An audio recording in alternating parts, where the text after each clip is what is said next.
is the law. Some people call it the Mosaic Covenant, the Mosaic Law. But we're just going to call it the Ten Commandments. That is the one that we are going to look at tonight. And if we have time, we might get into some oddball laws, but we're not going to cover all of them. We're not going to cover but just a handful of them. But we will look at a few of these. And but right now Moses is going up to meet God in the cloud at Mount Sinai. And God is going to hand him, or he's going to give them the law. And you will notice if you go to Leviticus also, you have the Levitical law just for the priest. And you have all kinds of laws that that God is actually going to lay down. Now, remember, this is a Jewish book. Please keep that in mind. All right? There were no Gentiles when the laws were handed down. It was to the Jews. All right? Now, and God is going to speak this. This is basically God's moral code for mankind. Okay? The majority of these are common sense. God really didn't have to hand these laws down, because some of them down, because it's instilled in all men to know better than to do some of these. For instance, killing and stealing and things like that. But God is going to go ahead and hand down this Mosaic covenant, and it is, you're seeing the transition from one dispensation to the other. Now we are entering the dispensation of law, and this dispensation will stay with the children of Israel. Okay, with the children of Israel up until the resurrection of Christ, and then grace is ushered in. All right? Now, but once again, keep in mind, Jewish book. And it says, and God is going to speak these words to Moses. All right? So here we go with the Ten Commandments. And they're a little bit, he kind of goes into detail on each of, more than just what we see in these little plaques that we see hanging on the wall. There's a little bit more detail. And it says, and God spoke all of these words, saying, and this is you remember the very first words that God spoke to Moses when he was on top of the mountain with the burning bush. He says, who do I say that you are? And he says, I am. So God is going to remind him once again, I am the Lord thy God. And he has to remind these people, okay, that he is the one that has brought them out of Egyptian bondage. They did not do that themselves. Moses did not do it by himself. It was all because of God. Because he says, I am the Lord thy God, which have brought thee out of the land of Egypt, out of the house of bondage. All right? So when God is basically saying, when I've handed these laws down, you are going to abide by them. All right? Because I am the one that has brought you out of Egypt and out of the house of bondage. All right? That is a sign of redemption, redeeming, buying back.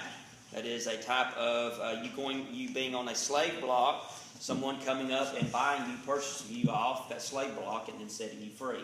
That is redeeming somebody. The very first one, and this is going to cover basically all of them. Thou shalt not have any other gods before me. If we obey that one, the rest kind of fall in line, doesn't it? Thou shalt not have any other gods before me. Now, name some gods that are in lives today. Money. We need to go back on money. It is not money. What is it? The love of money. Love of money. All right. Love of money. The love of money. What else? Somebody said something. Fame. What else? Television. Keep going. Yourself. All right. Go again. Sports. That to me, that tops money. No disrespect, but to me it tops money. Because you don't have to have money to worship sports. That has become, and I love baseball. All right, I do. But we are living in a society now to where, especially college sports, I can care less about pro sports. I don't even know why they have that. But let's just look at college sports. All right? Me and a buddy of mine was eating lunch yesterday, and he's a guy that when you eat with him, you don't talk about anything else but the Scriptures. That's it. So you better go prepared. And he said that he and I was talking, and he said, you know what's funny? He said, the other night, he said he was watching the replay of the pick six, the Auburn, when they run it back. And I think I'm the only person in the state of Alabama that did not watch that. I watched it when it was on the replay. I think we went out to eat. And I was wondering how we got the table so good. We was the only ones in the restaurant. But anyway, he said when that was running back, he said, man, I was screaming he said, I screamed so loud that when I got to church the next day, I couldn't even talk. And he thought to himself, what have I done? And when the preacher gets up there and preaches, he says, I just sit there. Right then, that had become his what? Becomes God. They are in our lives. We live our lives are basically mass-producing gods all the time. They really are. You get rid of one, another one creeps in. You get rid of that one, another one creeps in. Now, we do not wake up in the mornings as Christians and says, all right, today I'm going to worship work. I don't think I've ever been. Well, nobody worships work, God forbid. I am going to worship my children. They're going to be my gods. We do not say that verbally we're going to do that. It is with our actions that we do that. It is with our actions that we serve other gods. We have built up idols, either big ones or small ones in our lives, and we do it. And sometimes we do it without even knowing, because it starts off small. And it says, thou shalt not have any other gods before me. Do you know in 2016, and please don't yell and scream at me, what is one of the biggest gods in 2016? I'm going to test your knowledge. I looked this up on Barnum Group today. TV? Huh? TV? That went out about 10 years ago. Really? Facebook. That is out on the Barnum Group. It said, it was interesting. I thought it would be TV, but that's like, we're dinosaurs. No, TV. What's a TV? But it is Facebook. I mean, it is so easy to pick up. If you've got it on your phone, it is so easy. I'm sure my phone's off. It's so easy just to click. Let me check it real quick. Okay. When you wake up in the morning, and I'm guilty of it, everything that radio station is run on this little device. I can do everything from the radio station on this device. When I wake up in the morning, you know what I do? Make sure that radio station is working. Make sure it's all online. Everything's perfect. Okay, I'll click it off. Do you know, and this is my opinion, the more technologically advanced we get with these, the further it pushes us from God. Doesn't it say something about in the end times that knowledge will increase? Yeah, we are so, people are so smart. I'm saying me. Yeah, knowledge we've got to where now, and it's amazing that you can pick up that phone and text somebody in China, and in 10 seconds it's going to reach them. But you have a lost person living across the road. I just don't got time to go talk to him. You said, I'm not, please, don't leave and say, man, Brother Chris beat us. I'm not beating you up. I swear I'm not. I love you guys. It's Pastor Appreciation Month. When November gets here, man, I'm going to lower the boom. No, I'm kidding. But we do. We make gods of things. And like she says, at the end times, we are right now so smart. But we know what's weird. The older generation, do you remember the first time you seen a television? You probably thought, oh my gosh, that is amazing. Now, I mean, I've heard my dad say, well, we had to walk down to so-and-so's house to watch something. Now I think we got 1, 2, 3, we got 4 or 5. You know, if I want to watch TV, I can pick up this. We have got, and it seems like now that we are so, but imagine us staying, not us, but imagine the world staying around just another, let's just say 50 years. Oh, we think these are awesome now. That's going to be like a paperweight. You know, we progress, and we've progressed so far that we've progressed away from God. But if we was to use these devices for the furtherance of the kingdom, we always say, I just don't have time to read the Bible. I was looking at Bible apps the other day, and I think there's like 400 zillion thousand. You know, and we have made gods, and God says, don't do it. But you know what's funny about this? If you go to Exodus, you don't have to. Exodus 32, they totally forget about this because they start building that calf. And this is what it says. Now, thou shalt not make unto thee any graven image or any likeness. They're going to do that, Aaron is, of anything that is in heaven above, moon, stars, planets, things like that, or that is in the earth beneath, that is in the water, under the earth. All right? Pretty basic, isn't it? That was the main God that when the children of Israel crossed over into Canaan, the main God that was served was the god Baal. That was the main God, and it was, of course, a graven image. And that was the one God that the children of Israel would gravitate to, because that was the creme de la creme God. Okay? But God tells us right now, do not make any graven image. All right? And then he goes on further, do not bow down thyself to them, nor serve them. We don't have to bow down to these gods we've built up in our life. We just do it without even noticing. I mean, and guys, I fall right in that line. I mean, I do. And if you were to, at the end of the day, I've done this and it makes you want to vomit. At the end of the day, think of everything that you have done that really doesn't amount to nothing. And let's and add that time up, and then look at the time that you've spent with God. Don't do it at the end of the week. You will squall. Just do it at the end of the day, and you will be totally and utterly ashamed. You think, man, I was doing that. And I'm not talking about, eating and stuff you have to do to live, okay? I'm talking about just unnecessary stuff. It says, for I am the Lord, and this is why. It gives the reason, because they're going to say, why not?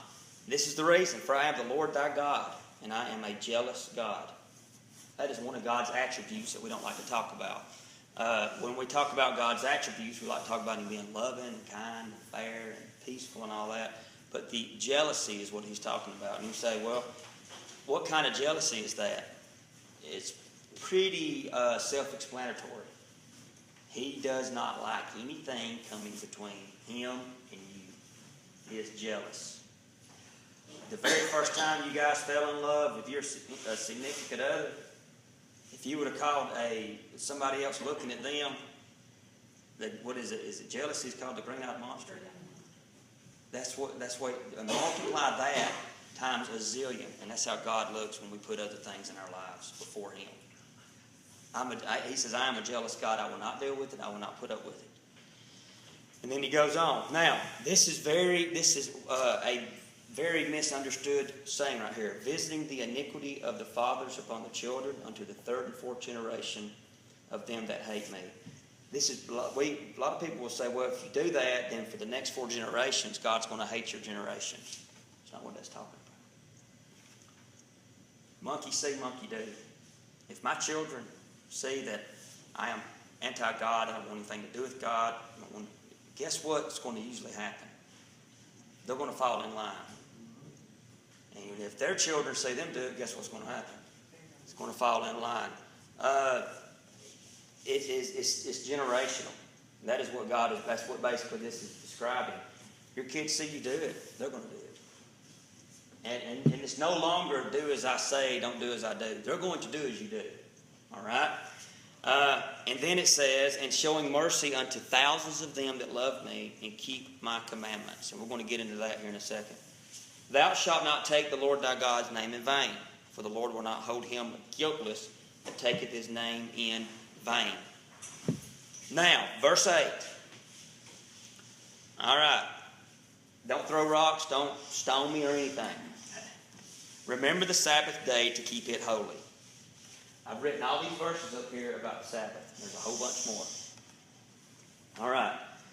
Of all the commandments that are mentioned in the Bible, Matthew, Mark, Luke, and Luke, these are mentioned by Christ. This one is mentioned by Paul.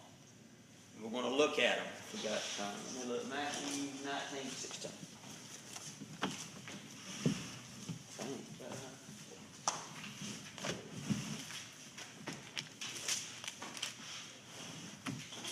All three of these stories of the rich young ruler, so we're just going to deal with the first one instead of having a look at all of them. And behold, one came up to him saying, Good master, what good thing did I do that I may inherit eternal life? And he said, and let's go to verse 18. This is what Jesus tells them. Don't murder, don't commit adultery, don't steal, don't bear false witness, honor thy father and mother, and thou shalt love thy neighbor as thyself. Which is Sabbath mentioned in that one? Okay. Go to Romans 13:8. I'll give you some more here in a minute. I know you said what it is. Romans 13:8. I think that's right. Romans 13:8. Owe no man anything but to love one another, for he that loveth another hateth fulfilled the law. For this, thou shalt not commit adultery, kill, steal, bear false witness, covet. And if there be any other commandment, if it briefly comprehend in this saying, namely, thou shalt love thy neighbor as thyself. Is the Sabbath mentioned there? No. All right, let's go to, see if it's, let me look really quick. Let me go back to Numbers. Let me look at Mark. I want you to look. Mark 3.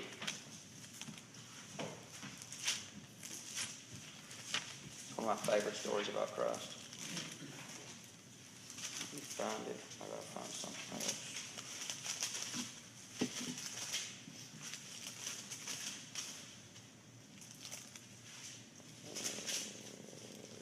While y'all find that, I gotta find something.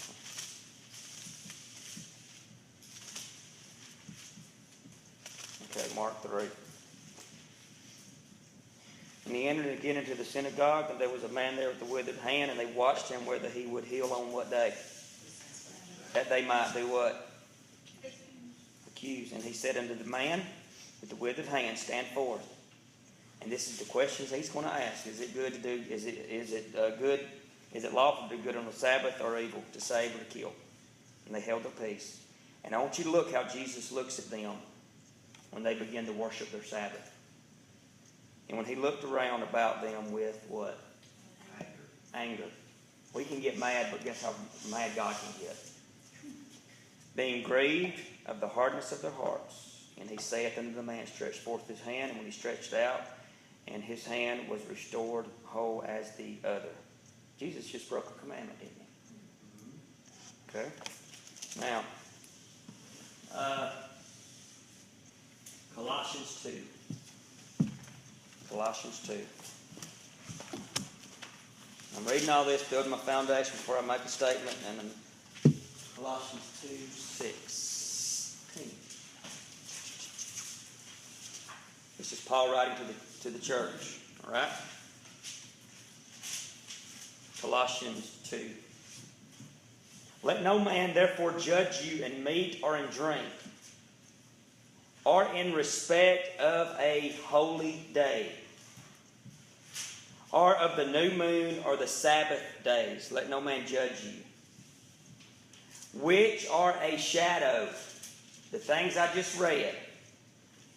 The respect of a holy day, a new moon or Sabbath days, are a shadow of things to come. But the body is of what? Christ. All right.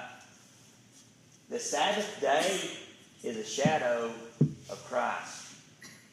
What do we rest in, a day or Christ? We rest in Christ.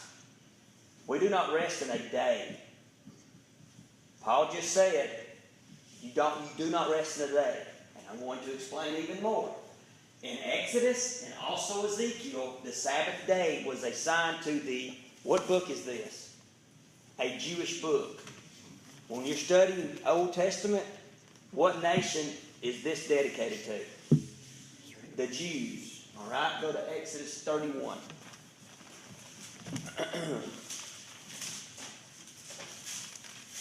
16 and 17. Wherefore the children of Israel shall keep the Sabbath to observe the Sabbath throughout their generations. Right here, Exodus 31, 16 and 17. Wherefore the children of Israel shall keep the Sabbath to observe the Sabbath throughout their generations. Okay? For a perpetual covenant. What is the covenant that God made with Abraham?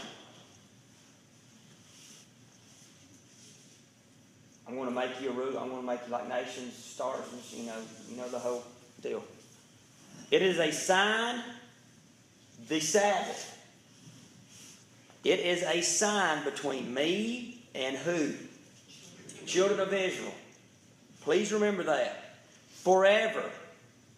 This is what that sign represents. For in 6 days the Lord made heaven and earth, and on the 7th day He rested and was refreshed. That Sabbath also represents that God is responsible for making everything, not man. Ezekiel 20:12.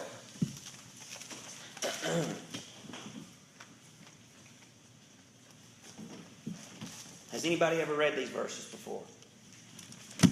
Ezekiel 20:12. Let me find it. Ezekiel 20:12.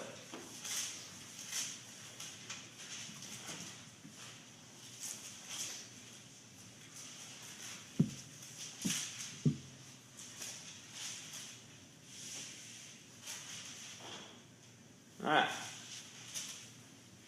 Moreover, also I have gave them. Who are the thems? My Sabbath, plural, to be a sign between me and who are the thems? That they might know that I am the Lord that sanctifieth them. What is the Sabbath? A sign of to the Gentiles or to the Jews? Jews. All right, let's continue. Galatians. When you say, Brother Chris, that's all dealing in the Old Testament. We're living in the New Testament. I got you covered. Galatians 4.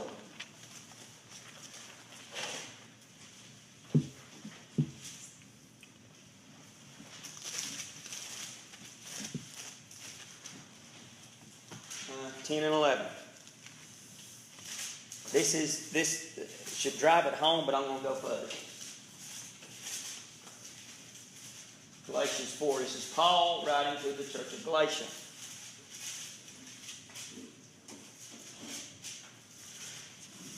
Ye observe days and months and times and years, and I am afraid of you, lest I have bestowed upon you labor in vain. Go to Rome. I think that's pretty self-explanatory. Romans 14:5. Have we covered that? No. Yeah. No, we covered Romans 13. Romans 14:5. Hey, your knee down here, you don't. You're sorry. I'm kidding. Romans 14:5. One man esteemeth one day above another. Another esteemeth every day alike. Let every man be fully persuaded in his own mind. All right. Who was the one that started we go to church on Sunday? Do you know that's not in the Old Testament? It's not even in the Bible. Do you know when they went to church? In actuality, first day of the week. Acts 20. First day of the week is when they went to this. Really? Okay? Of all the commandments mentioned in the New Testament, guess where there is one that's never mentioned? Sabbath day. It's never mentioned. Do you know why one of the reasons they hated Christ so much? He broke their precious Sabbath day laws. Now, the Sabbath, why have we been taught? All right. Now, we already said, remember the Sabbath day, keep it holy, in Ezekiel and Exodus. All of them say, I made that between me and that bunch of Jews.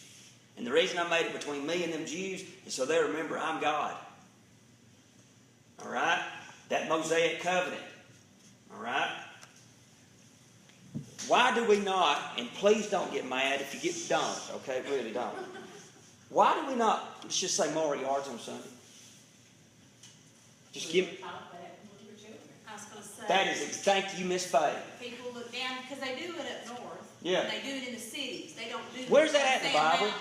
mountains. In all honesty, let's just, I know it's going to be funny, and I get it.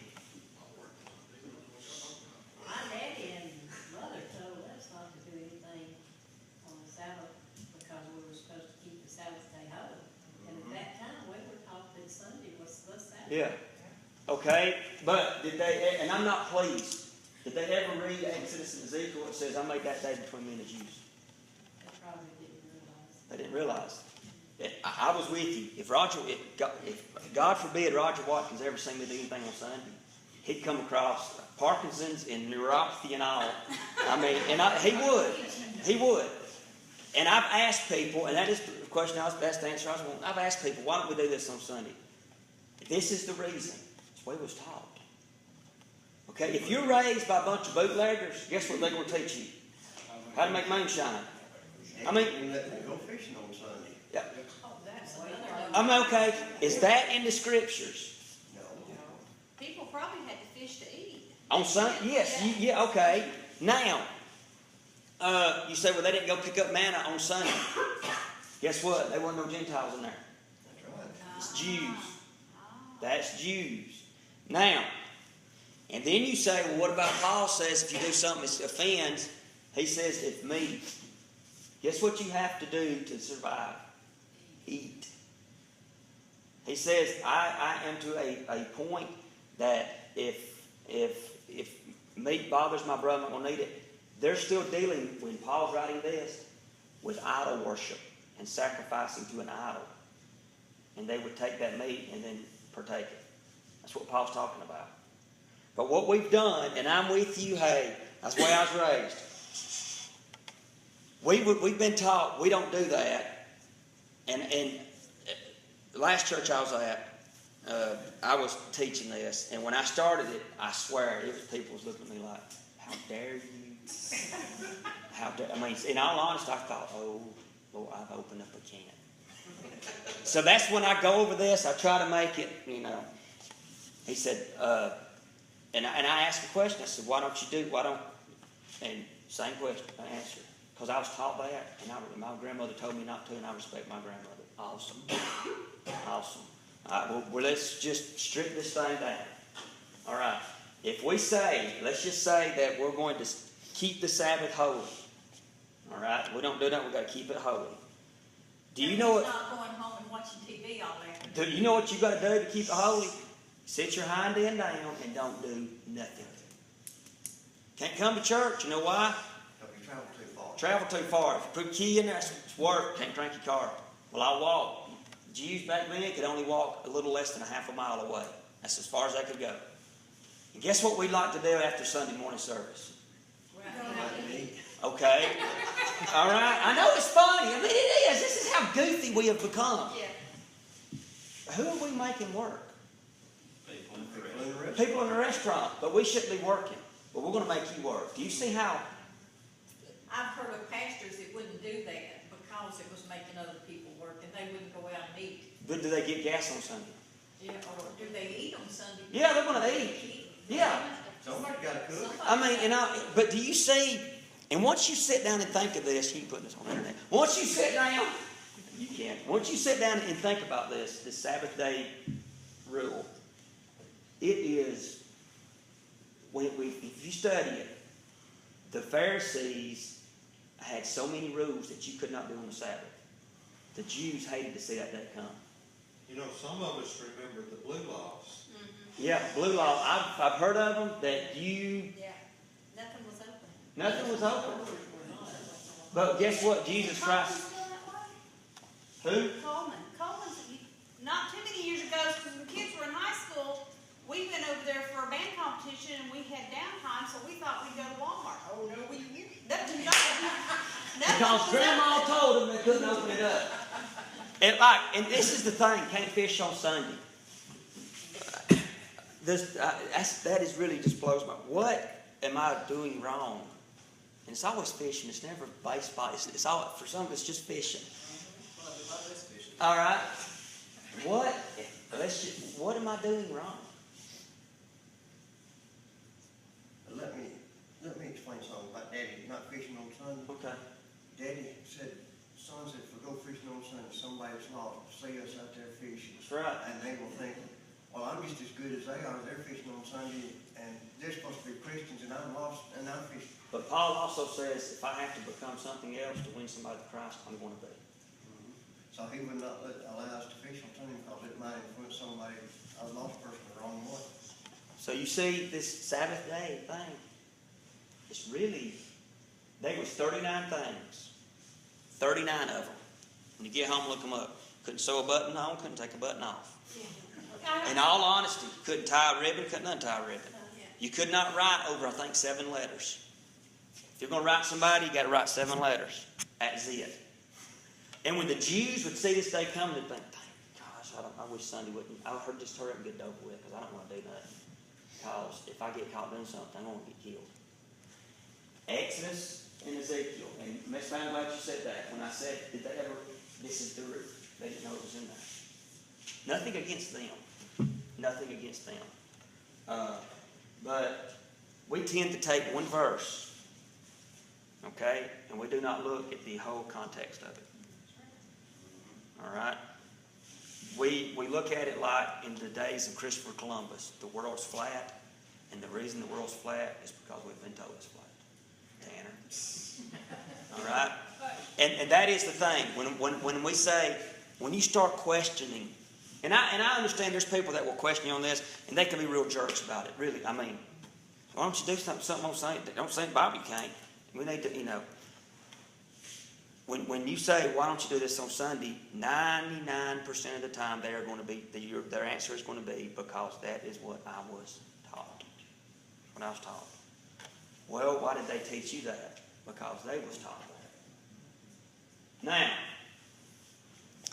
Now, that being said, we got to remember that Sabbath day, was a covenant, was a sign between God and Hebrews.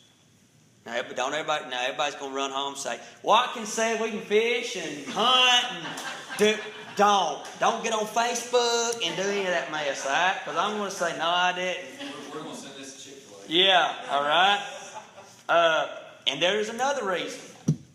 There is a book called the Mishnah, all right? And that is it's about yay thick. I've got one at home. It's about that thick, in all honesty. And it's just law, Old Testament law, that they actually put in there themselves, the Pharisees and scribes. The reason that they put this law in there is to give slaves, so they didn't have to actually work every day of the week, would work themselves literally to death.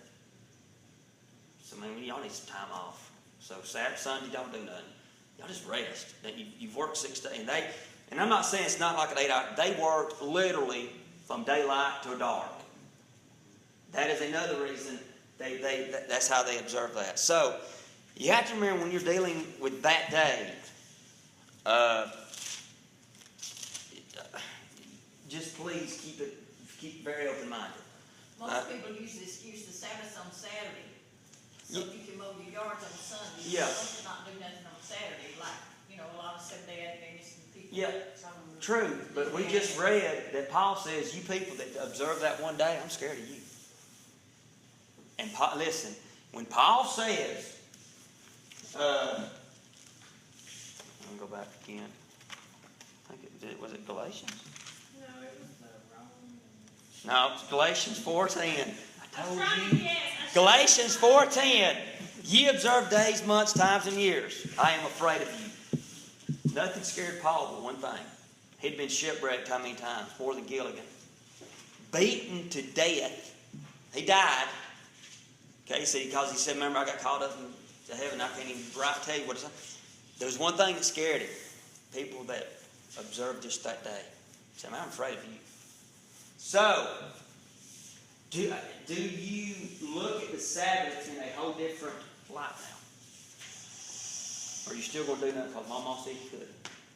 It's hard to Probably. break It is hard. Thank you. It is harder to stop something that has been ingrained in you. That is the hardest thing to do.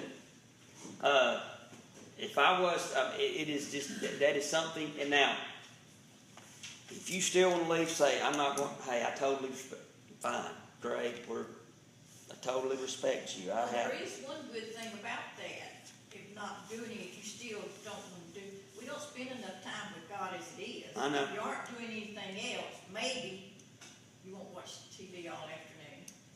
Essentially. And 90 times, as bad as what do we usually do on Sunday though? Go home and take a nap.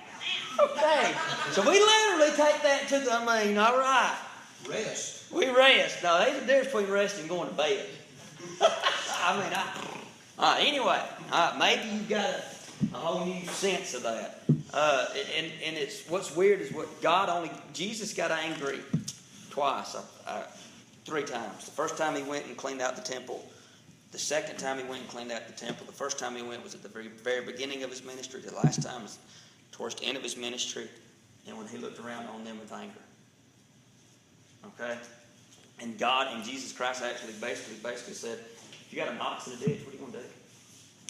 You're going to get it out. All right?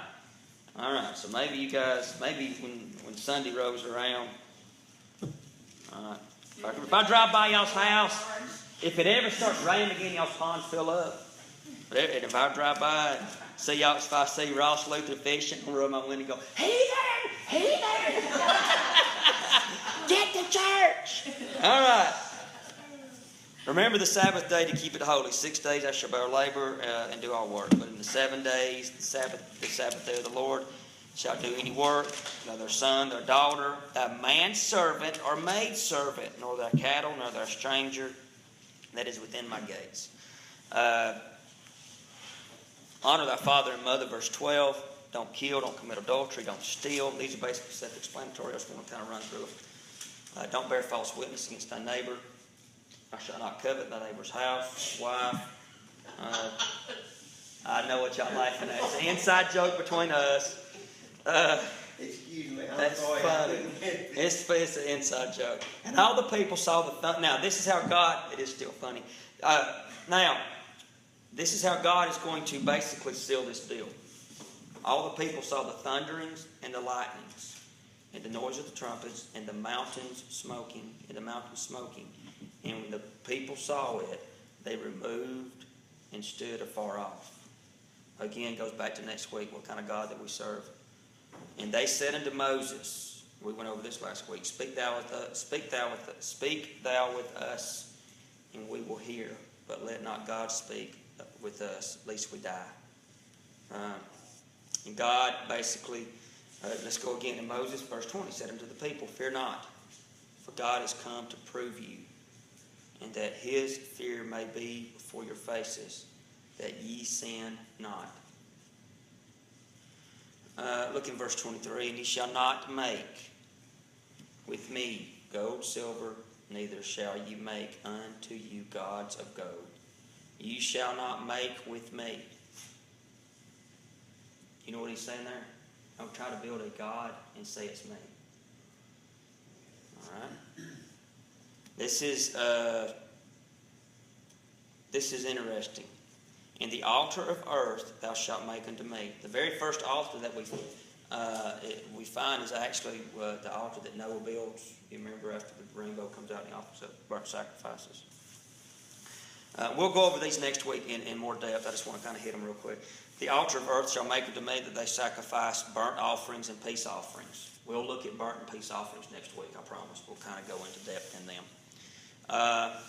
And if thou shalt make, and if thou wilt make, verse 25, me an altar of stone, thou shalt not build it of hewn stone. For if thou lift up thy tool upon it, thou hast polluted it.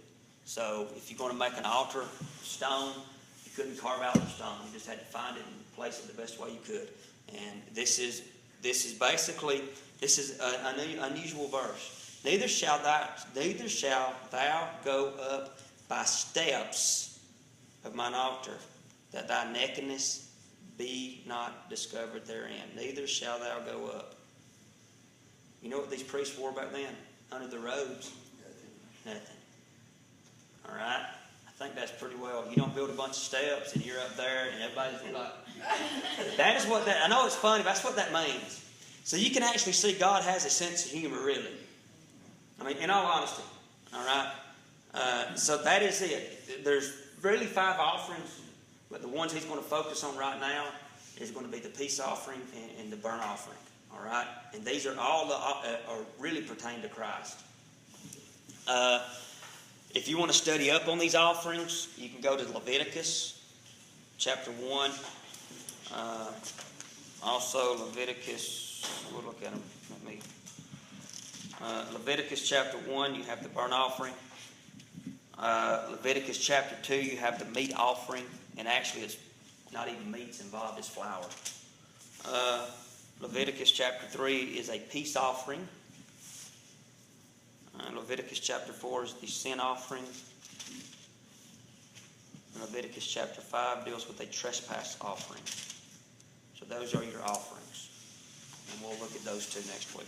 Dear Heavenly Father, thank you for your love and your mercy and your grace. Thank you, dear God, that we can get together and study your word and open our minds and open our hearts. Thank you, dear God, for this church and what it means to me. Dear God, the prayer requests that we have heard, we lift them up to you. We love you and we thank you. In your name we pray. Amen.